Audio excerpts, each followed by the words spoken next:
Season 2 के last episode में हमने देखा था कि हेलगार्ड के लोग रूडो को लेने आए होते हैं, पर कॉर्वस उन्हें मना कर देता है। वहीं दूसरी तरफ हमें पता चलता है कि रूडो का पूरा नाम रूडो स्वरब्रेक है, जो वॉचमैन सीरीज के क्रिएटर द अंडरटेकर कैनिक स्वरब्रेक का वंशज है। ये सुनकर ईजिन और बाकी सब हैरान रह जाते हैं। तभी ईजिन कहता है, रूडो तुम स्वरब्रेक द अंडरटेकर के वंशज हो, ये तो चमत्कार है। इस पर ब्रो कहता है कि रूडो का इतिहास जमीन से जुड़ा हुआ है। फिर ये स्पेयर पर क्या कर रहा था? क्या इनकी ब्लड लाइन में से कोई स्पेयर पर रहने चला गया था, या फिर इनकी ब्लड लाइन में से पहले कोई स्पेयर पर ही रहता था, बाद में ये ग्राउंड पर आया? ब्रो रूडो से कहता है कि तुम एक इम्पोर्टेंट कनेक्शन हो स्पेयर और ग्राउंड के बीच में। लगता है हमें एक अच्छी जानकारी मिल गई है। तभी ईजिन कहता है कि ये सब सुनकर ऐसा लगता है कि तुम्हारे फैमिली ट्री में से कोई ऐसा था जो ग्राउंड और स्पेयर में आता जाता रहता था। ये सुनकर रूडो के होश उड़ जाते हैं। तभी रूडो को जोरियल की बात याद आती है, जिसने रूडो से कहा था कि द वॉचमैन सीरीज का हर पीस एक ही आदमी के द्वारा बनाया गया है। और अगर ये सच में मेरे एंचेस्टर कैनिक ब्रेक थे, तो मैं सोच भी नहीं सकता कि जब वह वॉचमैन सीरीज के हर पीस को पहनते होंगे तो वह क्या कर सकते थे। और अगर मैंने वॉचमैन सीरीज के हर पीस को कलेक्ट किया तो शायद मैं बॉर्डर पार कर सकता हूँ और स्पेयर पर जा सकता हूँ, वो भी बिना मरे। ये सुनकर ईजिन और बाकियों के चेहरे अजीब हो जाते हैं। तभी ईजिन कहता है कि ये अच्छा आइडिया है कि वॉचमैन सीरीज के हर पीस को ढूंढना चाहिए। तो हमारे पास दो काम है, पहला वॉचमैन सीरीज के हर पीस को ढूंढना और दूसरा द अंडरटेकर के बारे में पता लगाना। और अगर हमने इन दोनों के बारे में पता लगा लिया तो शायद हम ये जान सके कि बॉर्डर को क्रॉस कैसे करना है। इस पर ब्रो कहता है कि फिर हमें आमो को ढूंढना होगा, क्योंकि वह किसी से कांटेक्ट में थी जो बॉर्डर को क्रॉस करने का रास्ता जानता था। हमें उससे जबरदस्ती डिटेल निकलवानी होगी। तभी रूडो दुखी फेस के साथ ईजिन से कहता है कि मैं नहीं चाहता कि वो ये सोचे कि हम उसकी फिक्र इसलिए करते हैं क्योंकि हमें उससे इन्फॉर्मेशन चाहिए। इस पर ईजिन कहता है, तुम सही हो, मुझे माफ करना। ईजिन अजीब सा फेस बनाकर कहता है कि मैं पूरा ध्यान रखूंगा कि उसे यह न लगे कि हम उसका इस्तेमाल कर रहे हैं। इस पर रूडो कहता है, ये बात तुम ऐसे क्यों बोल रहे हो? वहीं हम रेमलिन को देखते हैं, जो कहती, तुम लोग स्पेयर पर जाने की बात कर रहे हो, ये तुम लोग क्या बकवास कर रहे हो? इस पर रूडो कहता है कि ओ हाँ, रेमलिन को नहीं पता कि मैं स्पेयर से हूँ। फिर सीन चेंज होता है और हम देखते हैं कि कॉर्वस के मना करने के बाद कियोका निजुको वहां से जाने लगती है। तभी कॉर्वस कहता है कि कॉफी तो पी कर जाओ। इस पर कियोका कहती है कि मुझे कॉफी पसंद नहीं है। तभी कियोका कॉर्वस से कहती, कम से कम मुझे उस स्पेयर हट्स का नाम तो बताओ। कॉर्वस कियोका को रूडो का नाम बता देता है, जिसके बाद कियोका वहां से चली जाती है। फिर सीन चेंज होता है और हम एक तहखाना देखते हैं जहाँ पर आमो कैद होती है।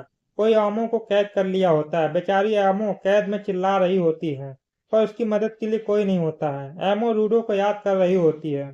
फिर सीन चेंज होता है और हम देखते हैं कि सभी लोग कैनवस टाउन के फूड स्ट्रीट पर बैठकर खाना खा रहे होते हैं और सोच रहे होते हैं कि आमो का पता कैसे लगाया जाए। तभी ईजिन कहता है कि राइडर के बॉस को कुछ पता होगा। इस पर रूडो कहता है कि उसे आमो के बारे में कुछ नहीं पता है। इस पर एजिन कहता है कि फिर उसके पास आमो के जूते कहाँ से आए। तभी वहां अचानक से फू आ जाता है और ईजिन से कहता है कि वह जॉबर था जिसने वॉचमैन सीरीज के जूते जॉर्डियल को लाकर दिए थे।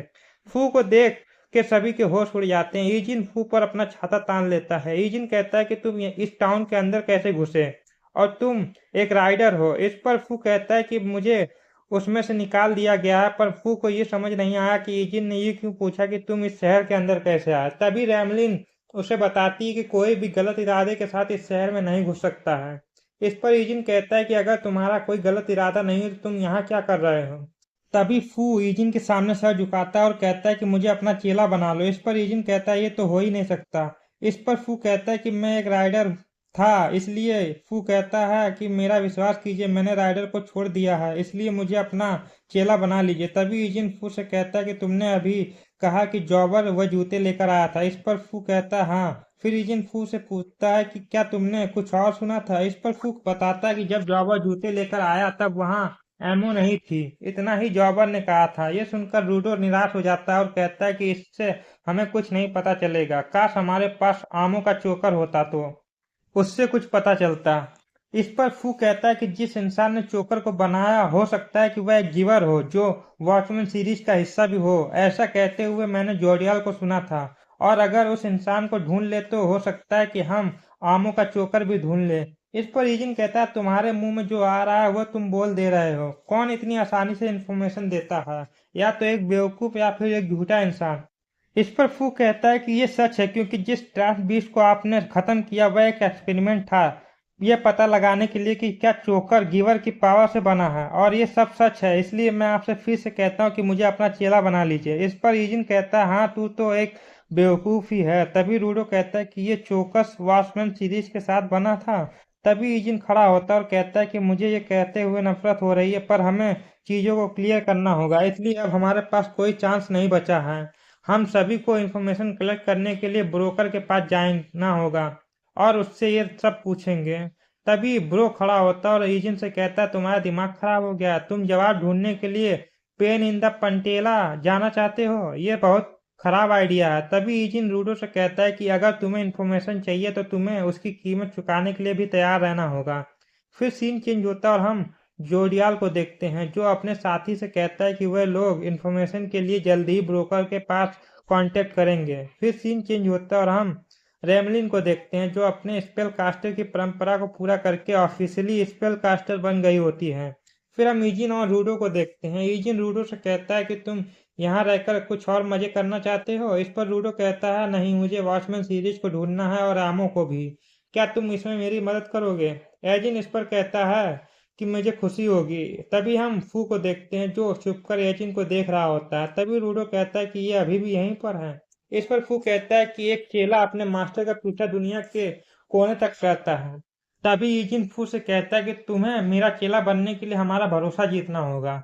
फिर सीन चेंज होता है और हम क्योका और कुछ हेल गार्ड को देखते हैं, जो स्नो सोए मास्टर कोंजा को पकड़ने के लिए आए होते हैं। ये पहले एक एक्स राइडर था। हम देखते हैं कि कोंजा अपनी पावर से हेल गार्ड से बचकर भाग रहा होता है। कोंजा एक गिवर होता है, जो अपनी पावर से जमीन को लिक्विड फॉर्म में बदल देता है, जिससे दूसरे उस पर ना चल सके। पर तभी हम देखते हैं कि क्योका एक बंदूक निकालती है और कोंजा को शूट कर देती है और कोंजा को पकड़ लेती है। तभी एक गार्ड क्योका से कहता है कि इसने राइडर की यूनिफॉर्म नहीं पहनी है। इस पर क्योका कहती है इससे कोई फर्क नहीं पड़ता है, इम्पोर्टेंट ये है कि एक राइडर था, इसे राइडर के लीडर के बारे में जरूर कुछ पता होगा।